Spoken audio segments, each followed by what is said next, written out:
لساني واهدي قلبي بحق سيدنا محمد صلى الله عليه وآله وصحبه وسلم. Amma ba'd. Alhamdulillah, kesempatan emas yang sudah Allah berikan kepada kita setelah sholat maghrib sampai kita sholat. Berarti malam ini kita ditulis oleh Allah Subhanahu wa Ta'ala sebagai orang-orang yang beruntung, yang mendapatkan taufik dan hidayah dari Allah Subhanahu wa Ta'ala di saat banyak hamba-hamba Allah Subhanahu wa Ta'ala yang malam ini lalai, tidak sedikit pun ingat kepada Allah Subhanahu wa Ta'ala, bahkan ingat kepada dunia atau hal-hal yang melupakan kepada Allah Subhanahu wa Ta'ala. Karena ini adalah bukti bahwasanya Allah masih cinta kepada kita dan sayang kepada kita. Di malam ini, sebagaimana digambarkan oleh Nabi Muhammad SAW, Allah ayat Qalibu ala ijami'il khalqih, Allah ayat Qalibu ila ijami'il khalqih di laylatil nisfi min Sya'ban, kama qala Nabi sallallahu alaihi wasallam. Allah Subhanahu wa Ta'ala malam ini, malam Sya'ban, melihat seluruh hamba. Karena Allah Subhanahu wa Ta'ala setiap hari, setiap detik selalu melihat hambanya. Ya, kalau mau kasih saya kasih contoh, kita setiap hari mesti melihat anak istri kita.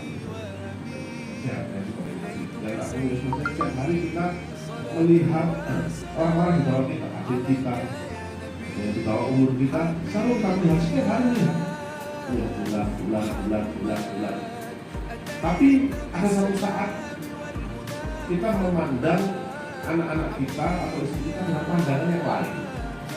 Misal kalau dari hari raya, kita dapat hari raya, pasti kita memandang ya ibu kita, atau kita memandang anak kita memandang ibu dan ayah kita, itu memang beda pandangannya, penuh dengan kasih sayang.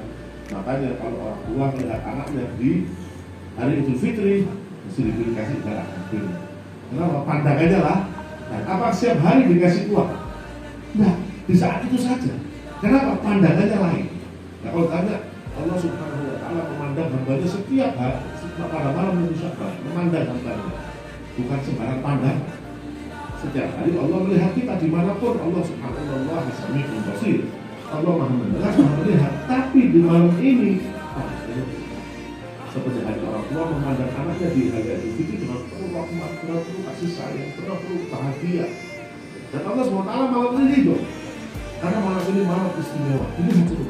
Saya berfirman di jami'il khalqih, Allah Subhanahu wa Ta'ala mengampuni seluruh hambanya.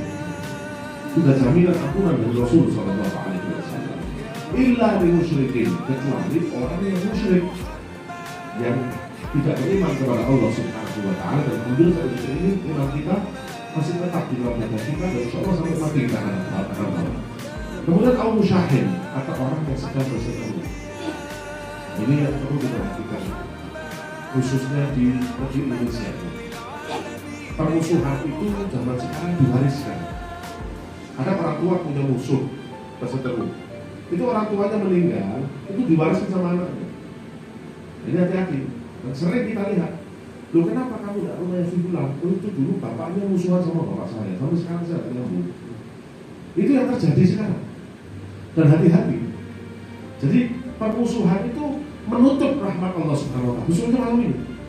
Padahal sebaliknya, yang Nabi Muhammad SAW mengajarkan dalam satu hadis yang diriwayatkan oleh Imam Bukhari, di kitab Sahih Bukhari, ada Al-Mufrad, karangan beliau mengatakan apa? Kalau makan Nabi SAW, inna mudda yatawarras. Kecintaan itu yang harus diwariskan, bukan kebencian. Jadi, memang kita ini umat manusia kadang punya pemikiran sendiri, punya kemauan sendiri, kadang cekcok, kadang gesek.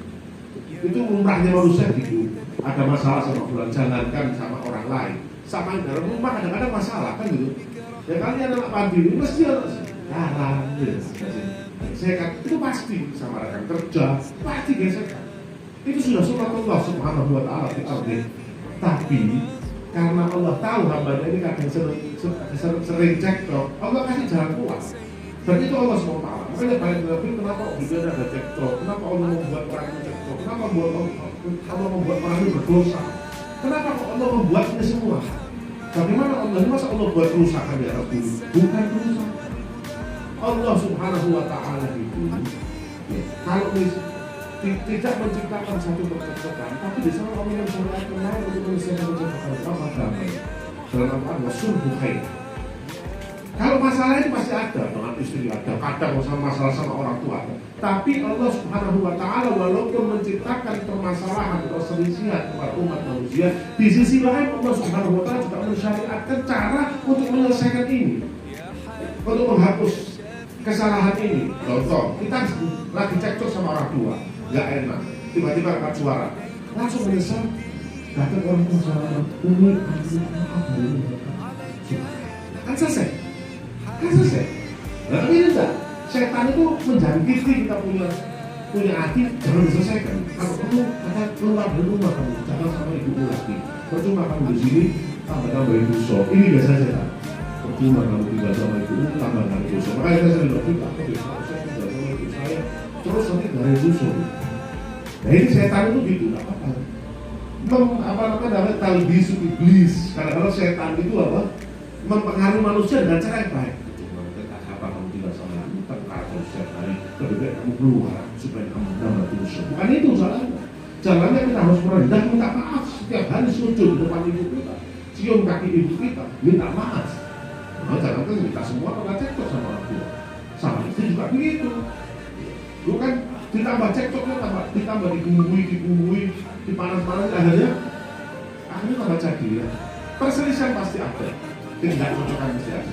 Tapi harus bersama dan segera diselesaikan. Kemudian kenapa kok ada dosa? Ya karena ada dosa karena Allah selain Allah menciptakan satu dosa kepada hambanya, tapi di sisi lain Allah Subhanahu wa Ta'ala menciptakan ribuan pintu untuk menghapuskan satu dosa. Itu kehebatannya, keagungannya Allah Ta'ala. Allah menciptakan perselisihan. Allah Subhanahu wa Ta'ala di sisi lain perdamaian. Bahkan dalam hadis innal hadis dua itu asal dari bahasa Farsi, innal mu'mina idza kata inna muslima idza laqiya akhahu wa akhadha bi yadihi tahaqqan bihi kama yatahaqqu warqu 'ala ash-shajarati al-yabisa fi yawmin rihin 'asif wa illa ghufira lahu ma kana fi dhunubihim ma'ruf la zabatin. Kata Rasulullah SAW, orang muslim ketemu orang muslim salaman, walaupun lagi ketemu atau lagi tengkar terus salaman, maka dosa-dosanya itu rontok seperti rontoknya daun kering ditiup angin yang kencang. Dan Allah Subhanahu wa Ta'ala akan mengampuni dosanya walaupun sebanyak buih dilakukan, cuma salaman. Maka kalau habis saya salaman, habis dosa, kan selesai dosa. Nah itulah keagungan Allah Ta'ala. Di sisi Allah Subhanahu wa Ta'ala dalam satu sisi menciptakan satu dosa, misalnya kita maksiat, perlu ketahui termasuk rahmat Allah, jangan dilihat Allah menjadi orang itu dosa. Jangan lihat itu, tapi lihatlah berapa pintu yang dibuka oleh Allah Subhanahu wa Ta'ala supaya kita bisa menghapus dosa. Sodakoh berdosa, sodakoh menghapus dosa, sholat ini menghapus dosa, ngaji menghapus semua. Banyak di Al-Quran isinya banyak yang menghapus dosa-dosa kita. Dan makanya inilah yang diajar oleh Rasulullah SAW, jangan sampai permusuhan itu dihina. Itu yang salah. Bukan jangan berselisih, tidak mungkin. Kamu jangan pernah punya masalah sama orang, harus terus damai. Kayaknya hampir nggak mungkin. Mesti ada. Tak dulu aja sama kadang yang tidur bareng istri kita sama kita kadang-kadang gesekan. Tidak mungkin. Tapi yang baik itu adalah ketika selesai masalah, kita berseteru langsung kita selesaikan. Kita merendahkan sama merendahkan. Tapi supaya kita ditulis oleh Allah Subhanahu wa Ta'ala orang yang bukan merusak juga. Hanya kadang-kadang nggak harus seteru. Allah SWT menutup rahmat. Satu contoh di dalam Sahih Bukhari, Rasulullah SAW pernah meriwayatkan satu hadis.